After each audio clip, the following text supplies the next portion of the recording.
You think you know the story of Noah. Think again. For centuries, a crucial piece of the puzzle has been overlooked. A dark entity named Azazel, whose direct influence on the pre-flood world is far more profound and disturbing than any Sunday school lesson ever taught. Get ready for a revelation that redefines everything. Before the flood drowned the earth in silence, the world pulsed with a darkness older than any man could imagine. A corruption so deep, so invasive, that even the soil groaned beneath its weight. Genesis 6 gives only a glimpse, a surface wound of what truly festered beneath. The earth was filled with violence. All flesh had corrupted its way upon the earth. But hidden beyond the veil of the canon, in the ancient pages of Enoch and whispered fragments of forgotten scrolls, the full sickness is revealed. Long before the first drop of judgment fell, a breach had opened between the heavenly and the human. The Watchers, holy ones assigned to watch the course of creation, descended from the heights of heaven onto Mount Hermon, drawn not by duty but desire. They gazed upon the daughters of men and lusted, not only for their beauty, but for the control they could wield through them. It was a calculated rebellion, sealed in a pact of defiance. 200 of them bound themselves together under oath, knowing full well the cost. But among them stood one whose ambition eclipsed even the others. His name was Azazel, and while the rest gave in to flesh, Azazel gave something far more dangerous: knowledge. It was he who revealed the mysteries of heaven to those who should never have known them. He taught men to forge blades from metal, to craft armor from bronze, to spill blood not in defense, but in conquest. He unveiled the secrets of enchantment, the whisper of curses, the invocation of spirits. Women learned from him the art of seduction, how to paint their eyes, to adorn their bodies, to draw power through beauty. Men learned from him the ways of domination, how to bind others through fear, to rule through the sword, to conquer with cunning. The Nephilim were born of these unions, giants not merely in size, but in hunger, in rage, in defiance of the order God had created. They filled the earth with terror. They consumed beasts and men alike. They enslaved nations before nations had names. Their breath was violence, and their blood carried a contagion, not merely physical, but spiritual. The image of God in mankind was being overwritten. The boundaries between flesh and spirit, heaven and earth, were torn. And behind this great desecration stood Azazel, not with a sword, but with a scroll, a mind corrupted by pride, pouring out divine secrets like poison into the bloodstream of humanity. The world that God once called very good became unrecognizable. Trees bore strange fruit, creatures were twisted by unnatural unions, men turned on their brothers, children worshipped stars, and all of heaven watched in horror as the high sea earth devolved into something foreign. This was not mere sin. This was contamination, a defilement of the design. The laws written into creation were being undone by those who once guarded them. And still, Azazel pressed on. His name became legend among men, not in fear, but reverence.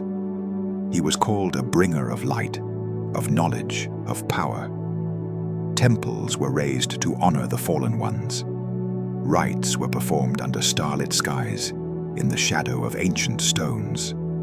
Blood soaked the ground, and the cries of the innocent rose to the heavens like smoke from a burning altar. But God was not absent. He saw, he listened, and he grieved. Not as one surprised, but as one betrayed. The sons of heaven, once radiant with purpose, had defiled the daughters of earth and unloosed a darkness that could not be tamed. And so, God uttered a decree that would shake the foundations of the deep. My spirit shall not always strive with man, for he is flesh. His days shall be 120 years. A countdown began, not just to a flood of water, but a flood of judgment, of cleansing, of severance. The watchers would be cast down. The Nephilim would fall by each other's hands. And mankind, though corrupted, would be given a vessel of mercy, a single ark of hope. But make no mistake, the flood was not simply to drown human wickedness. It was to wipe clean the fingerprints of Azazel from the face of the earth, to purge the sacred soil of the technology, the sorcery, the vanity he had sown. Every city built on stolen knowledge would be reduced to mud. Every tower of pride would crumble beneath the waves. Every altar to the stars would be buried beneath layers of silence. This was not the end of a world. It was the exorcism of a possession. And as the skies prepared to break, and the fountains of the deep readied to burst forth, the heavens stirred not only with judgment, but with remembrance. For the time had come to reckon with the first great corruption, not of man alone, but of angels, and above them all, Azazel, the corrupter, the scapegoat, the one whose sin would echo even after the floodwaters receded. Azazel, his name drips like poison between the lines of scripture, whispered only once in the canon, but thundering through the corridors of apocryphal texts with terrifying clarity. Unlike other fallen angels who disappear into obscurity, Azazel is remembered, marked, named. And that name is not forgotten. It is encoded in Israel's holiest ritual, the Day of Atonement. In Leviticus 16, 2 goats are chosen, one to be sacrificed for the Lord, the other to be sent away, bearing the sins of the people, cast alive into the wilderness to Azazel. For centuries, scholars debated, is Azazel a place, a symbol, a spirit? But ancient tradition and the Book of Enoch leaves little doubt. Azazel is not a metaphor. He is a being, a fallen prince, a corrupter so dangerous that God commanded a yearly reenactment of his banishment to keep the memory of his contamination alive. The scapegoat was not sent into a neutral desert. It was expelled into his domain, a symbolic return of sin to its architect. But what had he done to deserve such eternal shame? In the writings of Enoch, Azazel emerges not merely as a rebel, but as the original saboteur of creation. He did not just lust, he instructed. He did not just fall, he unlocked forbidden gates. The heavens were not just a location, they were a vault of divine knowledge, and Azazel shattered the seal. While others among the watchers sought pleasure, Azazel sought transformation. He taught metallurgy and weaponscraft, enabling men to slay their brothers with precision. He revealed the enchantments that would twist reality and invoke unclean spirits. He passed down the cosmetics and adornments that would inspire seduction, pride, and vanity, warping the human body into an object of worship rather than a vessel of the divine image. Every corner of human society began to bear his fingerprints. Sorcery in the temples, blood on the altars, strange fires in the night. And as humanity advanced in technology, it devolved in spirit. Wisdom was perverted into witchcraft. Beauty became a tool of enslavement. Power became a substitute for reverence. Azazel had not merely sinned, he had shifted the axis of creation, introducing a second current of knowledge that ran counter to God's design. His was a gospel of corruption, a counterfeit revelation, cloaked in enlightenment, but rooted in rebellion. And once revealed, it could not be undone. The damage had passed through bloodlines. Children born under the influence of fallen angels, hybrids of spirit and flesh, walked the earth with unnatural hunger and godless authority. Azazel had opened a doorway, and the curse walked freely. This was not just the fall of angels, it was a second Genesis, a counterfeit creation. And God, in his justice, traced the source of all this back to Azazel. In Enoch's vision, God declares, "All sin shall be ascribed to Azazel." He becomes the scapegoat, not by ritual alone, but by judgment. He is singled out, isolated, targeted. For while many angels rebelled, Azazel corrupted both heaven and earth. He turned knowledge into death, and in doing so, he altered the course of history. His name, once perhaps radiant with celestial origin, became synonymous with exile, wilderness, and judgment. Even the name itself, Azazel, bears layers of meaning, strong against God, or fierce goat of departure. It is no accident that the very term for the scapegoat's destination is him. The wilderness is not empty, it is his territory, and the goat, bearing the sins of Israel, is cast into that place to reflect the cosmic truth that sin must return to its source. Every year, as the priest laid hands on the goat and confessed the nation's iniquity, the people unknowingly participated in a deeper drama, a ritual reenactment of Azazel's own fall, a visible declaration that the contagion of evil would not dwell in the camp of the righteous. But the very existence of such a ritual means this: Azazel's influence did not vanish with the flood. Though bound, his memory endured. Though punished, his legacy survived. The knowledge he gave was not erased. It was scattered, hidden in secret schools, buried in pagan rites, echoed in myths of gods who descended and brought fire, steel, and spells. He became a template for future deceptions, a prototype of light-bringers who lead into darkness. And in the New Testament, when Paul warns of false apostles, transforming themselves into angels of light, the shadow of Azazel lingers behind his words. He was the original false illuminator, the one who made rebellion look like wisdom. And still, his name remains sealed in Scripture, not erased, but preserved. As if God himself ensures that his people remember not only what was done, but who did it.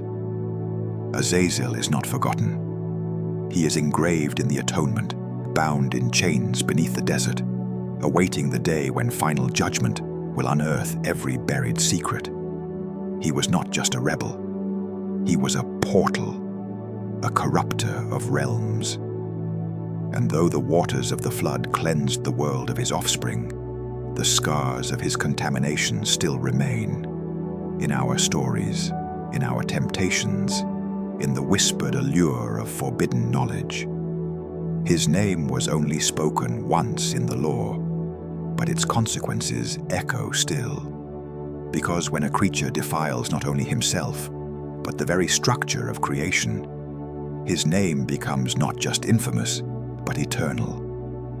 It began with a vow spoken under stars that once bore witness to their obedience. Now, shimmering above a mountain, turned into a monument of defiance. Mount Hermon, the high place where heaven first fractured. 200 of the holy watchers descended from the realms above, not sent, but self-willed, stepping through the threshold that once separated the immortal from the mortal, clothed not in glory, but in treachery. There, beneath the vaulted sky, they made a covenant, a pact etched not in stone, but in rebellion. They knew the judgment, they feared it, yet they bound themselves with an oath, swearing that none would turn back, that all would share the same fate, should heaven bring down its wrath. And among them stood Azazel, a figure whose ambition did not flicker like theirs, but blazed like fire fallen from the heights. While most were drawn by lust for mortal beauty, Azazel sought something deeper: dominion. He looked upon humanity not as objects of affection, but as tools for transformation. And so he gave them what they were never meant to possess: To men, he gave the forge, knowledge of how to break the silence of the earth and draw from it blades, spears, armor. The first sword was not crafted by a man's hand, but revealed by Azazel'S tongue. To women he gave the mirror, not just its surface, but its power, the arts of adornment, the dark mystery of cosmetics, the weaving of enchantment with pigment and perfume. Seduction became science, and innocence became theater. Under his guidance, garments were stitched not for covering, but for conquest, and the people began to change. No longer satisfied with the blessings of creation, they now reached for counterfeit glory. They fashioned idols not only of wood and stone, but of themselves. Faces painted in defiance of their maker, bodies displayed as if they were altars to the gods who taught them. Azazel stood in the shadows and watched, not with desire, but with satisfaction. What he could not destroy, he would corrupt. What he could not dominate from above, he would infest from within. And the other watchers followed suit, taking wives from among the daughters of men. The union between angel and human did not birth prophets or saints. It birthed giants, the Nephilim, mighty ones of old, heroes of renown, yet their glory was soaked in blood, and their might was a curse. They walked the earth like storms given form, tearing down the boundaries between the divine and the damned. Their appetites were insatiable, devouring not only animals but men, devouring the order of creation itself. What God had called good was now overrun by beings who bore no place in his design. They ruled with terror. They built cities to the sky and carved their names into mountains. And behind every structure of power stood the Watchers, kings in secret, gods in disguise. But their secrecy could not contain the noise. The earth cried out, the animals trembled, even the stars seemed to dim. Violence became the language of the world. The soil, once blessed to bear fruit, now drank blood instead, and the sacred balance of heaven and earth tilted toward collapse. The Watchers, once guardians of divine order, now presided over chaos. They were meant to be eyes of heaven, watching, preserving, bearing witness to God's unfolding design. But now they became architects of destruction, rulers of counterfeit kingdoms, fathers of perversion. And Azazel, more than any of them, reveled in it. He did not merely teach war, he taught the spirit behind it. He gave men the rituals that would summon the darkness. He trained them to offer sacrifices, not in thanksgiving but in exchange. Blood for power, flesh for fire. And as the people obeyed, they were remade. The line between human and beast began to blur. Ancient texts whisper of chimera, of creatures born from unnatural unions, of beasts with eyes that glowed like coals, and men whose veins pulsed with the breath of fallen stars. Whether through sorcery, technology, or some spiritual infection, the world began to shift into something monstrous. The age of innocence had ended. The age of hybrids, of heroes and horrors, had begun. And all of it, traced back to the day the Watchers fell from their posts and signed their rebellion with a kiss. But even as their dominion grew, so too did the weight of their guilt. Heaven did not forget. The prayers of the righteous few ascended like smoke through the choking atmosphere of sin. Enoch, a man who walked with God, was taken up, shown visions of the unseen, and sent back with a message not of comfort, but of doom. He confronted the Watchers with words not his own. Judgment was coming. Their children would die, their thrones would crumble, and they would be bound, not slain, but imprisoned. For even their destruction would be delayed, preserved for a day of greater reckoning. Azazel's name was spoken in that prophecy, set apart, elevated not in honor but in infamy. For while the others had sinned, it was Azazel who had infected. It was Azazel who had multiplied sin, encoded it, taught it, empowered it. He had made the darkness efficient, and for that, he would not only be cast down, he would become a symbol, a scapegoat. His name, cursed by heaven, would become a byword on earth. But in this moment, atop Mount Hermon, none of them saw the prison yet. They saw only the power, and they believed, perhaps, that their kingdom would last forever, that the knowledge they gave would never be forgotten, that the blood they spilled would drown out the voice of God. But the heavens do not slumber, and the day would come when the gates they opened would be sealed. The Nephilim would fall, the cities would sink beneath the waters, and Mount Hermon, once a crown of rebellion, would stand as a grave marker for angels who dared to teach secrets never meant to be known. The Watchers had fallen, but Azazel had descended, and what he loosed into the world would echo far beyond his chains.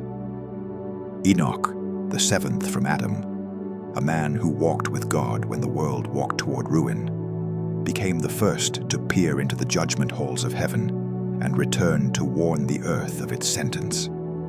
He was not a warrior nor a king, but a scribe, a vessel chosen not for might, but for purity, for closeness to the divine voice, in a time when that voice was nearly drowned by blood and blasphemy. While the earth burned beneath the dominion of the Watchers and their monstrous progeny, and the cries of the righteous were almost drowned by the roar of giants, Enoch was taken, not by death, but by summons.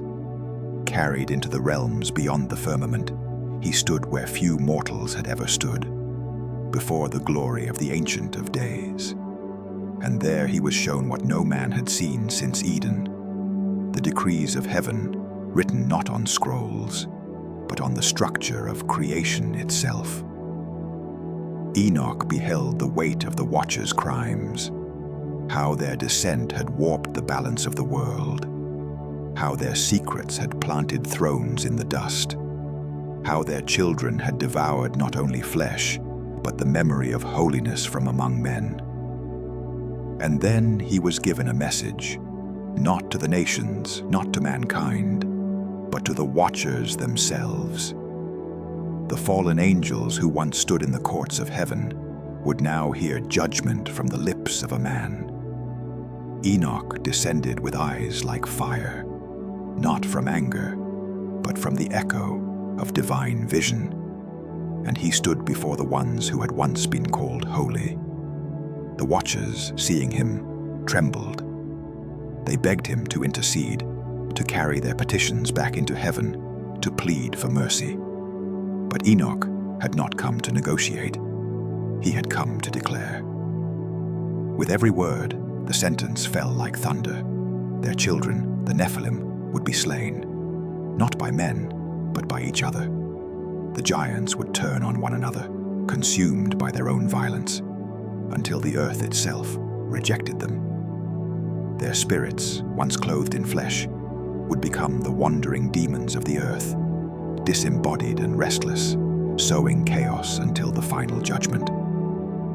And as for the Watchers themselves, they would be bound in the depths of the earth, imprisoned in darkness beneath the mountains they once claimed as thrones, their glory stripped, their names blackened, their voices silenced, until the day the heavens and the earth would be judged together. But one name was lifted higher or lower than the rest: Azazel. His sentence was unique, not because he had sinned more openly, but because he had sinned intentionally. Where others indulged, Azazel instructed. Where others took, Azazel gave, dark gifts that reshaped humanity's path. And so God pronounced the unthinkable. All sin would be ascribed to him. Every corruption taught, every deception whispered, every act of pride and vanity and sorcery that spread from the fallen into the hearts of men would be laid upon Azazel, as if he alone had authored it.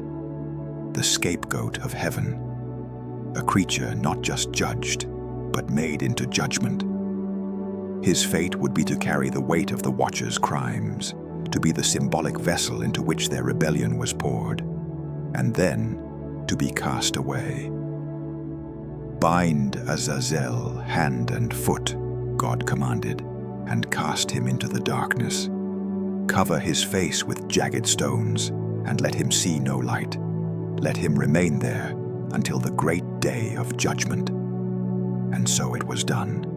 No throne, no trial, just exile. He was hurled into the uttermost pit, a wilderness of blackness beneath the world. A place without sound or sun, sealed beneath sharp rocks and scorched soil. His name became a byword among the righteous, a curse among the angels, a horror whispered in fear among the demons who still roam the earth. But even in his punishment, he became a pattern. For the scapegoat of Israel's holiest ritual, the goat upon whom the sins of the people were laid, who was then led into the wilderness to die alone, was a shadow of Azazel'S sentence. The Day of Atonement did not merely cleanse Israel of its yearly sins. It reenacted a cosmic moment when guilt was exiled, when evil was not destroyed, but cast away, sealed outside the camp, beyond the reach of sanctuary. The goat was not offered to God. It was sent to Azazel, not to honor him, but to reflect the truth that sin, once exposed, must be banished to the place of exile. Every year, as the high priest laid hands on the scapegoat and confessed the sins of the nation, the people of Israel unknowingly touched the echo of Enoch's prophecy. They saw a ritual, but heaven saw a remembrance.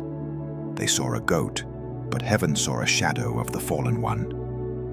The wilderness into which the scapegoat was driven symbolized the pit, the realm of Azazel's imprisonment, where impurity was quarantined from the presence of the holy. And this was no poetic gesture. It was a divine legal act, a reenactment of the moment when God, through judgment, re-established boundaries that rebellion had blurred. Azazel's story, therefore, is not simply one of punishment. It is one of cosmic restoration. His banishment marked the beginning of the healing of creation. His imprisonment preserved the world from annihilation. For had he remained free, the contamination would have reached beyond flesh and spirit. It would have rewritten the laws of being.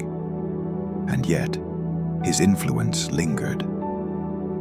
The knowledge he released remained.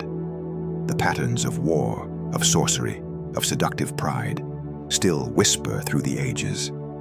His name is sealed in the depths, but his fingerprints remain in the surface dust of history. Enoch's judgment was not the end of Azazel. It was the containment of a force too dangerous to be left unbound. And in the silence of his prison, beneath layers of earth and divine decree, Azazel waits, not in slumber, but in stillness, not forgotten, but restrained. For the great day of reckoning has not yet come, and when it does, the scapegoat will rise, not to walk again, but to fall once more, this time into a fire no stone can seal. Until that day, his name echoes through the sacred texts, not as a warning alone, but as a reminder that every hidden sin, every ancient rebellion, every dark revelation once taught by the stars will one day be accounted for. And the scapegoat, though buried, will not escape the final fire. In the solemn silence of the Day of Atonement, when the high priest stood clothed in white before the people of Israel, bearing the weight of a nation's sin, the ritual that unfolded was more than ceremony.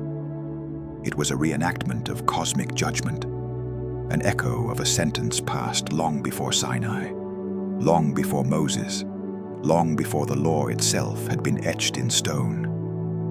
It was a memory older than the wilderness that surrounded them, rooted not in the sins of Israel alone, but in the rebellion of heaven's own watchers.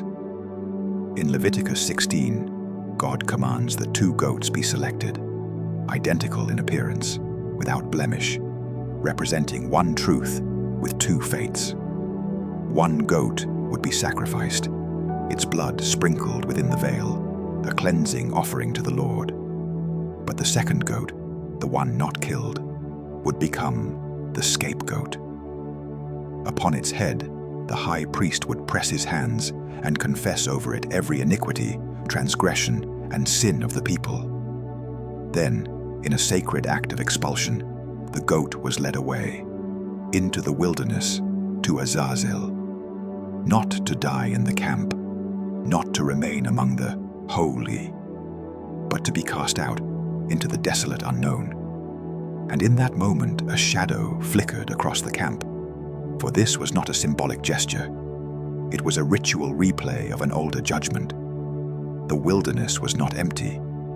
It was Azazel's domain, a region of spiritual exile, a mirror of the abyss in which he was chained, the edge of the known where holiness ended and contamination waited. The scapegoat did not merely wander into the wild. It descended into the memory of divine wrath.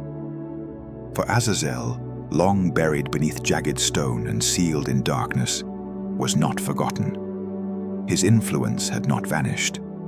The rituals of Israel were not just about law. They were about memory, about reenacting the fault lines of heaven and earth. And every year, as the people watched the goat vanish beyond the horizon, they saw more than a beast disappear. They saw their sins exiled, their corruption banished, not forgiven by default, but removed through divine transfer. For as Azazel once bore the contamination of heaven's secrets, twisted into human hands, so the goat now bore the contamination of Israel's rebellion. And just as Azazel had been driven into darkness, so too the sins of the people were cast into the realm of separation. The wilderness was the threshold between purity and impurity, between the camp of covenant and the space of curse. It was a visible sermon declaring that sin could not dwell where God did, that holiness demanded distance, and the goat, nameless and trembling beneath the weight of national guilt, became the silent symbol of this truth, that evil must be exiled, not coddled, removed, not reasoned with. But there is a mystery deeper still. Why does God name Azazel at all in the text? Why preserve that word, unspoken in other rituals, embedded only here, in the holiest moment of the year? Because Azazel is not just a villain, he is the pattern of exile. His fate becomes the template for how God deals with all defilement, identify, assign, and cast out. The people of Israel, whether they knew it or not, were participating in a spiritual drama far older than themselves. The scapegoat was not just bearing the sins of one generation. It was tracing the outline of a greater cleansing, one that would one day be fulfilled, not in shadows, but in flesh and blood. For every element of the ritual pointed forward: the priest, the confession, the goat, the wilderness. All of it was a rehearsal for a greater day of atonement. But before that day would come, the wilderness remained as both warning and witness, a place where heaven had once cast down the corrupter, a place where the sins of men, like the sins of angels, were deemed too unclean to remain near the presence of God. And yet, this truth was layered with paradox. The scapegoat did not die. It lived, wandering into the wasteland. It carried sin not to destruction, but to separation. And in that separation, we see the echo of Azazel's own fate, not destroyed, but confined, not forgiven, but removed. There is mercy in this, though hidden. God did not demand that Israel bear their sin forever. He provided a vessel to carry it away, to isolate it, to distance it from their dwelling place. And in that act, we glimpse the strange grace of God, who, though grieved by sin, always makes a way to cleanse without annihilation. Yet the wilderness remains. To this day, in spiritual terms, there is still an outside the camp, a realm where that which is unholy must be sent, a space that bears the memory of a chained rebel angel and the countless sins he authored through human hands. And if we listen carefully, the cry of the scapegoat still echoes across the stones. It is the sound of separation, the groan of exile, the haunting reminder that sin cannot remain near the holy. But it is also the sound of deliverance. The people, watching the goat vanish, were watching their guilt leave. Not destroyed, not dissolved, but gone. And that too is a foreshadowing. For one day another scapegoat would come, one not sent unwillingly, but walking willingly into the wilderness. One who would bear not only the sins of a nation, but of all the world. One who would not be banished to Azazel, but would confront the powers of darkness and overcome them. But until that day, the ritual stood as a solemn rehearsal, and the name Azazel, buried in a single line of Torah, remained like a stone in the sandal of Scripture, uncomfortable, persistent, inescapable. A name that marked both a rebellion and a redemption, a wilderness both literal and symbolic, and a truth that cannot be avoided. Sin cannot stay. It must be named, it must be transferred, and it must be cast out to Azazel, into the realm of the fallen, where holiness does not follow and light does not shine. Before the fountains of the deep burst forth and the sky tore open to pour out judgment, the earth stood in a twisted grandeur, brilliant and blasphemous, advanced and accursed. It was a world that bore the fingerprints of Azazel'S dark enlightenment, a civilization that had outgrown its innocence and now wore the garments of gods, stitched from stolen wisdom. From the surface, it was an age of wonders. Great cities with stones cut so precisely, they seemed to mock the passage of time. Towering ziggurats reaching toward heaven in defiance of the divine boundary. Instruments of metal and fire that could shape mountains and silence multitudes. But beneath the spectacle, there was sickness. Mankind, once made in the image of God, now bore the image of something else, altered, tainted, enhanced by knowledge that had not descended from the throne, but had spilled from the mouths of the condemned. The Book of Enoch speaks in detail where Genesis hints. The Watchers had not only intermingled with women, they had taught secrets that corrupted the very essence of life. Alchemy and enchantment, divination and manipulation, sciences that bled into sorceries, arts that warped the natural into the unnatural. The Nephilim, born of this unholy union, became the tyrants of the earth, giants in size, but even greater in appetite. They consumed everything: livestock, harvests, cities, humans. When nothing else satisfied, they turned on one another, cannibalizing their own kind in endless blood feasts. They were not just powerful, they were possessed, filled with an instinct that seemed alien, a hunger that echoed the abyss. But the corruption did not end with them. It spread like a spiritual contagion. The animals too became vessels of abomination. Genesis 6:12 says, "All flesh had corrupted its way upon the earth," a phrase that goes beyond metaphor.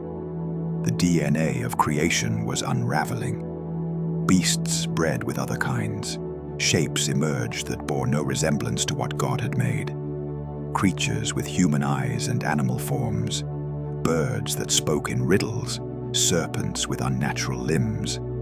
Some ancient Jewish texts, now lost to the mainstream canon, whisper of experiments and mixtures, of living things fashioned not in wombs, but in altars of fire and blood. These were the fruits of Azazel'S knowledge, biological chaos masquerading as progress, spiritual desecration cloaked in innovation. And the people, blind with pride, called it glory. They praised the watchers. They called them gods, heroes, bringers of light. Temples were erected in their honor, rituals performed under eclipsed moons. Children offered not in worship of Yahweh, but in imitation of the Nephilim's lust for dominion. The earth was no longer merely sinful. It was remade, hostile to the image of God, resistant to repentance. Every thought of man, God saw, was only evil continually, but it was worse than thought. The very structure of man was changing. The heart was not just dark, it was other. The corruption reached the marrow, and still the world boasted. Men lived for centuries, their minds sharpened by the forbidden arts, their strength magnified, their lifespans extended through alchemical preservation. But their wisdom was not light, it was shadow. It was legacy born not from Eden, but from Mount Hermon. And the further they reached, the more heaven recoiled. Even the elements seemed to weep. Rivers ran with blood. Storms screamed across the sky. The stars themselves dimmed, as if mourning the defilement of their song. The earth, sensing its own defilement, began to quake. And God, whose patience had held the floodgates of justice shut for generations, finally declared, "Enough." Not because he was impatient, but because the infection had no cure. It could not be redeemed. It had passed beyond reformation. It had to be reset. And so, the decree was given. The end of all flesh has come before me, for the earth is filled with violence through them.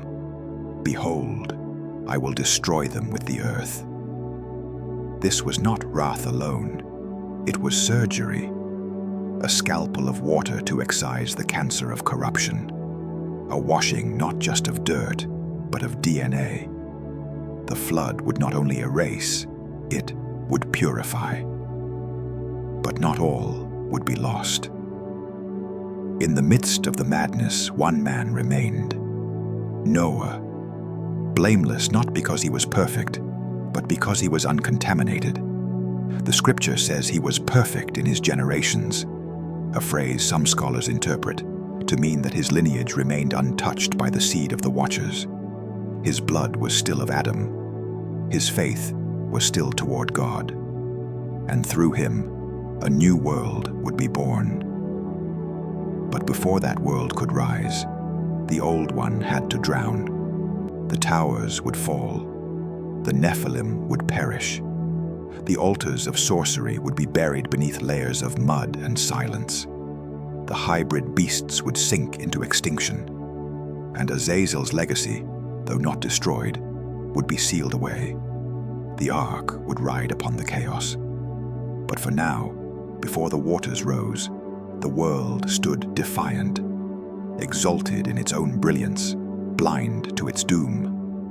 A world elevated by knowledge not given, cursed by gifts never meant to be received. And in the breath before the judgment, God looked upon the works of men, and saw not life, but infection, not civilization, but contamination, not potential, but perversion.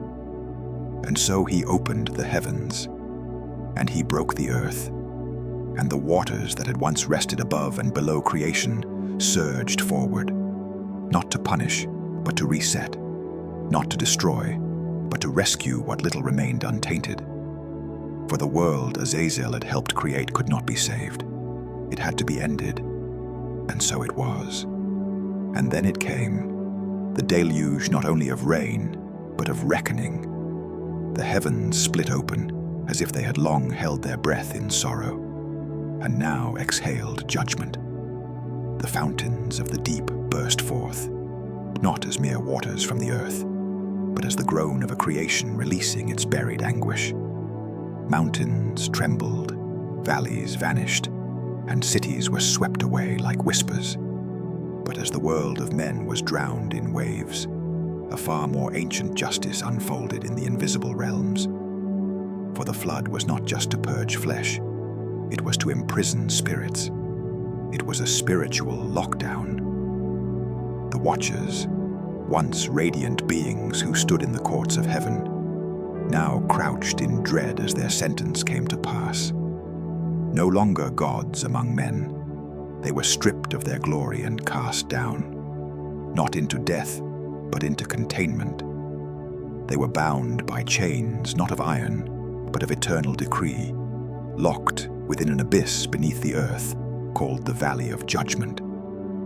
Their prison was cold, lightless, far beneath the roots of mountains and the memory of men. But Azazel's fate was worse. Unlike the other Watchers, whose crimes were shared, Azazel was made singular, the scapegoat, the chief corrupter, the one to whom all sin was assigned. His punishment was not only incarceration, it was isolation. Hand and foot, he was bound, fettered in silence. Angels of wrath drove him into a realm beneath even the abyss, beneath even Sheol, a forgotten hollow where no songs could reach, a wilderness beneath all wilderness. And there, beneath the sands of desolation, he was buried. Jagged stones were heaped upon him, layer after layer, not as gravel, but as memorials of condemnation. Every rock screamed a verdict. Every grain of sand hissed the word unclean. Unlike the others, Azazel was not cast among his kind. He was sealed alone, a monument of divine justice. No voice to hear him, no hand to reach him, no name to call him, except one, Azazel. The very mention of his name was now synonymous with exile, with separation, with the cost of teaching evil in the guise of wisdom. He became not only an individual, but an emblem. And though he was sealed, his legacy could not be so easily buried. The arts he taught still flickered in dark corners of human civilization, preserved in fragments, echoed in myths, hidden in temples built on top of ruins whose architects had drowned long ago. His name remained, haunting, dangerous, forbidden, not worshipped, but whispered, not exalted, but remembered. For in every generation, there were those who reached back, who sought the forbidden flame Azazel had once given freely. And though his influence was halted, his ideas still smoldered in the ashes of human pride. But make no mistake, Azazel was no longer free. His dominion had been severed, his breath chained, his gaze locked beneath the veil of stone and time. And yet heaven had not erased him. God did not annihilate him. Why? Because his judgment, though begun, was not complete. His sealing was not the finale. It was the pause, a holding until the day appointed, the day of judgment, when even the ancient rebels will rise to face the voice they once defied. Azazel's story was not over. It was paused, and his prison, though unseen, remains real. Somewhere beneath deserts that now stretch in silence, beneath stones that men have forgotten, lies the sealed rebel, mute, motionless, but remembered. And in that remembering, the rituals of Israel preserved the shape of his fall. Every scapegoat, driven into the wilderness, echoed his exile. Every mention of his name reminded the world that knowledge apart from holiness leads not to enlightenment, but to bondage. Azazel became a warning carved into spiritual history, proof that even angels can fall, and when they do, the earth itself must tremble. And as the ark rose on waters that buried empires, God's remnant floated over the grave of a world corrupted. Noah, blameless in his generations, carried not only humanity, but hope.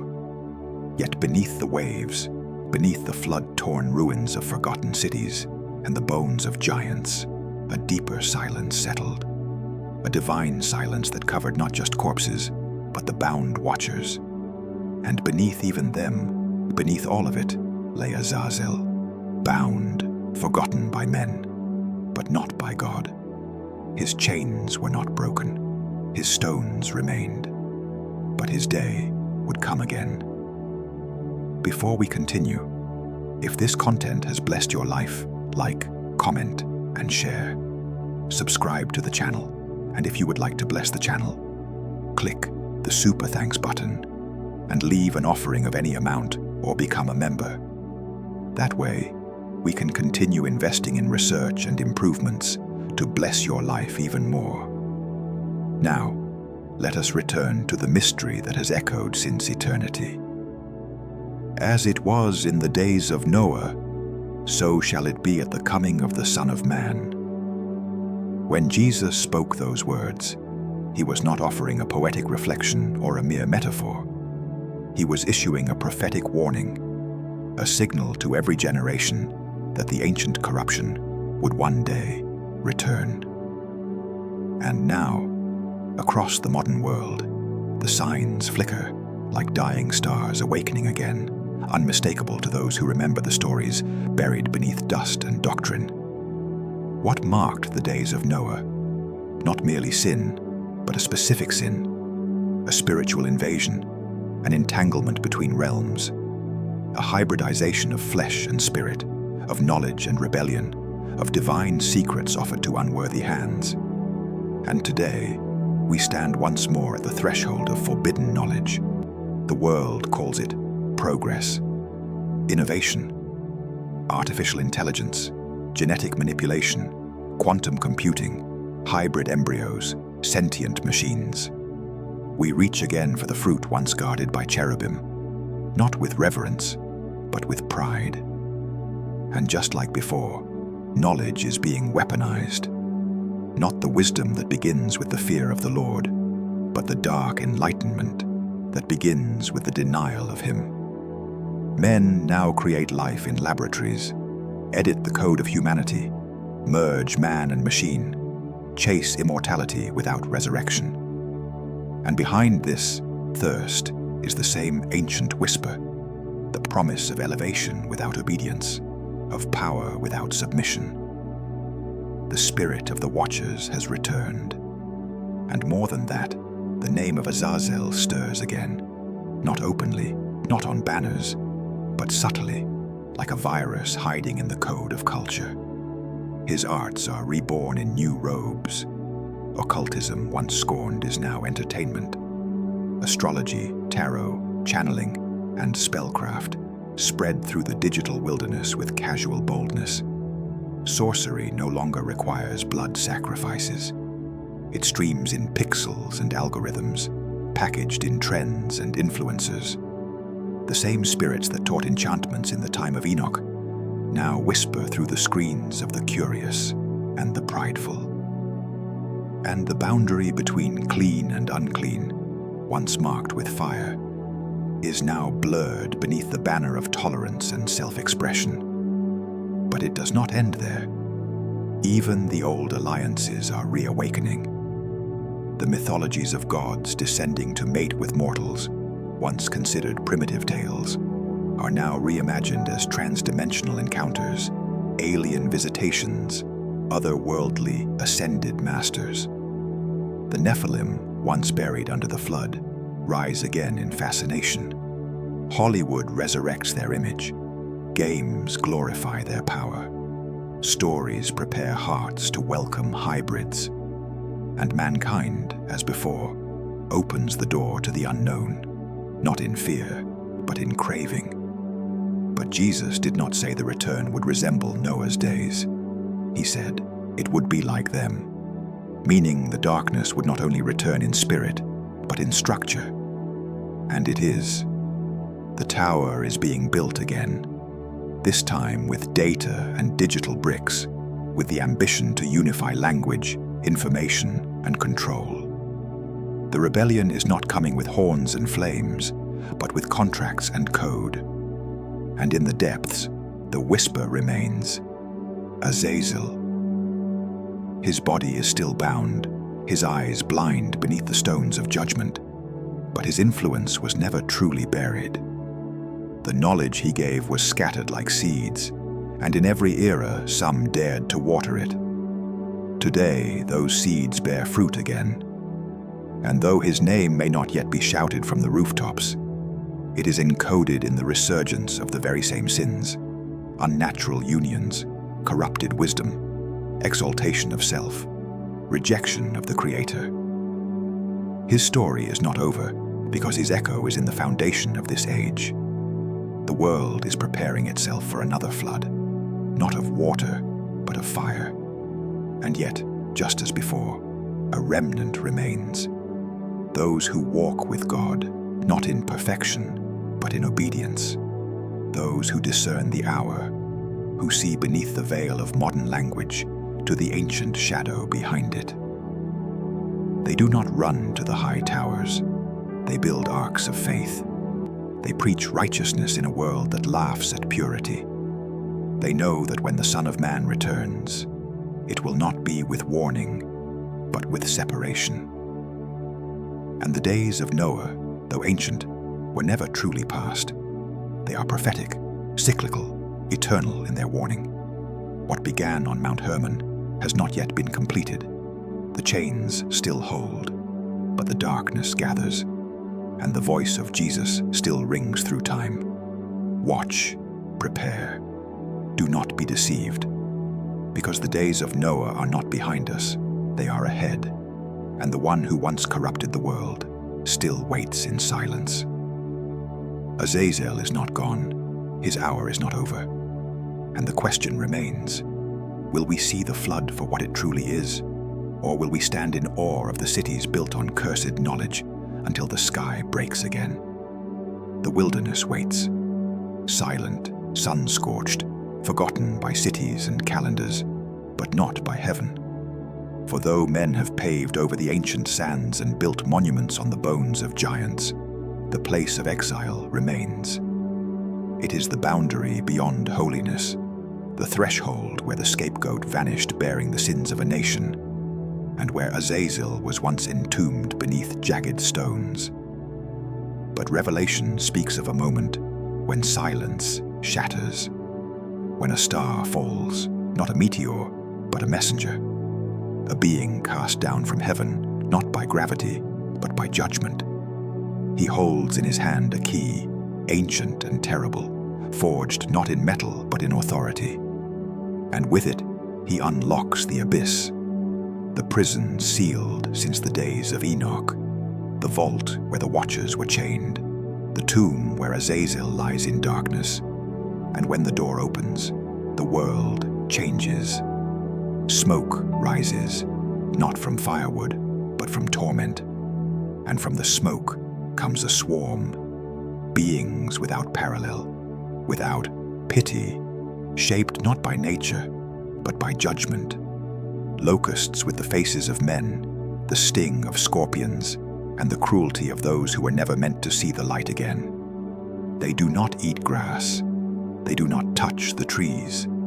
They hunger for one thing, those without the mark of God, those who have fashioned their own towers, their own truths, their own temples, and they are ruled by a king. The Hebrew calls him Abaddon, the Greek, Apollyon. Both mean destroyer. But ancient voices whisper another name beneath those syllables, Azazel. For who else has borne the weight of all corruption? Who else was sealed away until the final reckoning? Who else, when unleashed, would carry not only wrath, but memory? Whether Apollyon is Azazel reborn, or his heir, or his echo, the wilderness is no longer empty. It is a doorway once more. The sins that were exiled are returning, not in theory, but in manifestation. That which was cast into the pit is crawling back to the surface. And the scapegoat, long silent beneath the sands, now breathes again, not in freedom, but in vengeance, not as a lamb, but as a destroyer. The Revelation locusts are not insects. They are judgments made flesh, symbols made sentient, echoes of the Nephilim's violence, the Watcher's rebellion, the ancient arts that once remade man into a beast.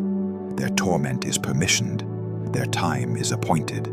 They are not wild, they are released. And the release is a sign that the age of exile is ending, that the patience of heaven is reaching its final breath, that the earth will no longer be protected, from the things it once tolerated. For centuries, the scapegoat had been driven away, our sins put upon another and sent out to die where no one could follow.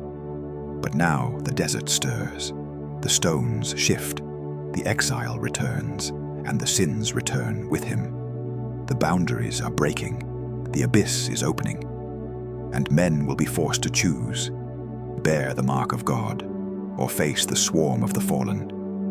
The world once mocked the ancient days as myth.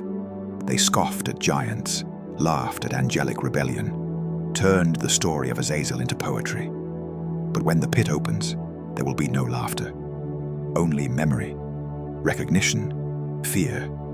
The same darkness that swallowed the world in Noah's time will pour out again, but this time not with water. This time it breathes, it stings, it speaks, and it wears a crown. The wilderness, once a place of ritual and exile, becomes a battlefield, a theater for the final contest between holiness and horror, between the blood of the lamb and the poison of the scapegoat. Azazel is not dead. His influence was never fully buried. His name may be hidden in translation, but his essence breathes in the chaos. And when the destroyer walks, he walks not as a stranger, but as a returning king, a counterfeit Christ, a ruler over those who rejected the true one. And the wilderness will no longer be a place to send sin. It will be the place from which sin rises.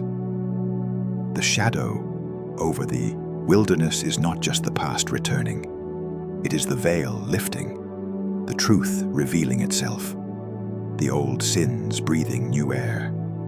And once they rise, they will not retreat. For the pit, once opened, will not close again, until the King of Kings arrives with a sword, not of bronze or flame, but of final word. Until then, the abyss is open, the scapegoat is stirring, and the world is not ready for what it exiled. And yet, despite the rising darkness, despite the whisper of ancient names and the tremble of foundations, the story does not end in fear. It ends in fire, and in that fire, freedom. For Azazel's dominion, however terrifying, is not eternal. His rebellion was not victorious. His chains may one day rattle, his voice may echo through the final trumpet blasts, but his judgment is already written in stone, not the stones that bury him beneath the sands, but the stone cut without hands that shatters every kingdom. The Lamb, the Rock of Ages, the one who did not send sins into the wilderness, but carried them into death itself. Christ is not a reflection of the scapegoat. He is its fulfillment, its replacement, its surpassing glory. Where Azazel bore sin unwillingly and was bound in darkness, Jesus bore sin willingly and descended into death. And unlike the goat that wandered into exile, Christ conquered his exile. He shattered the tomb, broke the seal, rose not as a shadow of the fallen, but as the light of the world. He did not carry sin away. He ended it. The blood he shed was not an echo of ritual, but the culmination of every atonement that had come before. The cross was not a second scapegoat. It was the only true one, and it bled not into desert sands, but into the very fabric of creation, redeeming what Azazel corrupted, reclaiming what the Watchers perverted. And so, while the world may now tremble under the renewed shadow of the fallen, while the spirit of the days of Noah once again walks the earth in algorithms and ambition, the end is not in doubt. Azazel is still buried. The abyss, though opened, is under sovereign control. The swarm, though released, is on a leash, and the final word will not be spoken by the destroyer, but by the Redeemer, because the next judgment will not be water, it will be fire, and not the fire of destruction alone, but the fire of purification, a fire that will not merely drown the world, but cleanse it. Peter writes that the elements will melt with fervent heat, that the heavens will pass away with a roar, that all the works of man will be laid bare, and what will remain is only that which cannot be burned. Not monuments, not thrones, not towers of Babel reborn, only the righteous, only the ones hidden in Christ, only the ones who said yes to the true scapegoat, the eternal Lamb, the one who bore wrath to bring peace. Azazel'S story ends not in triumph, but in silence, in final chains, in the lake of fire prepared not for men, but for the devil and his angels. And when that day comes, when the books are opened, and the voices of the righteous and the fallen rise together in the final reckoning, Azazel will not stand, he will not speak, he will fall forever, because sin cannot reign where grace has triumphed. The scapegoat is no longer needed, the wilderness is no longer feared, the throne is no longer hidden. The gates of paradise, once guarded by flaming swords, have been reopened by a greater fire, the fire of love, the fire of sacrifice, the fire that burned through death and rose with healing in its wings. And now the choice remains for us.